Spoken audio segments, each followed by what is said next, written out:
Machine আছে কিন্তু চালানোর মানুষ নেই। কাগজে কলমে হাসপাতাল 50 শয্যার হলেও ডাক্তার আর নার্সের অভাবে সেটি এখন যেন কেবলই একটি ভবন। সুনামগঞ্জের বিশ্বম্ভরপুর উপজেলা স্বাস্থ্য কমপ্লেক্সের এমন করুণ দশায় অসহায় হয়ে পড়েছেন 2 লক্ষাধিক মানুষ।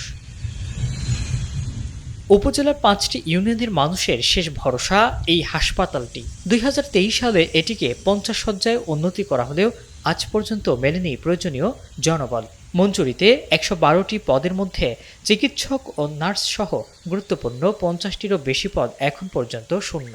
ফলে প্রত্যন্ত এলাকা থেকে আসা শিশু ও বৃদ্ধরা কাঙ্ক্ষিত সেবা না পেয়ে চরম ক্ষোভ নিয়ে বাড়ি ফিরছেন। এক কথায় বলতে গেলে হসপিটালে সেবা নিতে আসা মানুষের পর্যাপ্ত সেবা পাওয়ার ব্যবস্থা নেই। সিজারের ডাক্তার নাই, এরপরে সিজার করাইতে পারি না। গরিব মানুষ আমরা, সুনামগঞ্জ যাইতে আমরা টাকা পয়সা অনেক খরচ হওয়া। সবচেয়ে বড় বিপত্তি দেখা দিয়েছে প্রসূতি মায়েদের নিয়ে। হাসপাতালে নর্মাল ডেলিভারি হলেও জনবল ও অব্যবস্থাপনার কারণে বন্ধ রয়েছে সিজারিয়ান অপারেশন। এমনকি সাধারণ এক্স-রের জন্য রোগীদের ছুটতে হচ্ছে জেলা সদর বা দামি সব প্রাইভেট ক্লিনিকে।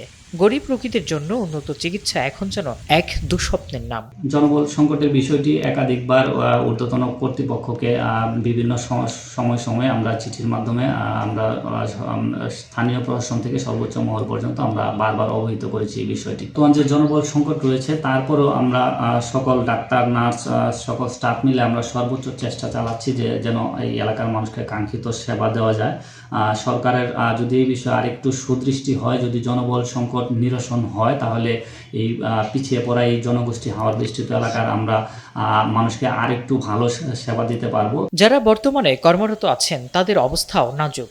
জনবল কম হয়, রোগীদের চাপ সামলাতে তারা হিমশিম খাচ্ছেন। হাসপাতাল কর্তৃপক্ষ জানিয়েছে সংকটের কথা, বারবার ঊর্ধ্বতন ও কর্মকর্তাদের জানানো হলেও এখনো মেলেনি কোনো সমাধান।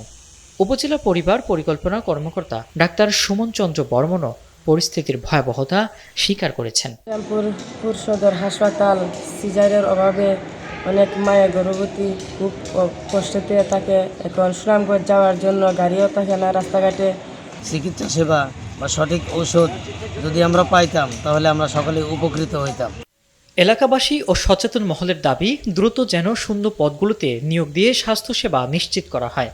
দামি যন্ত্রপাতিগুলো পড়ে থেকে নষ্ট হওয়ার আগে সাধারণ মানুষের কাজে আসুক, এমনটাই প্রত্যাশা সবার। কতদিনে কাটবে এই সংকট, সেই উত্তরের অপেক্ষায় বিশ্বম্ভরপুরবাসী।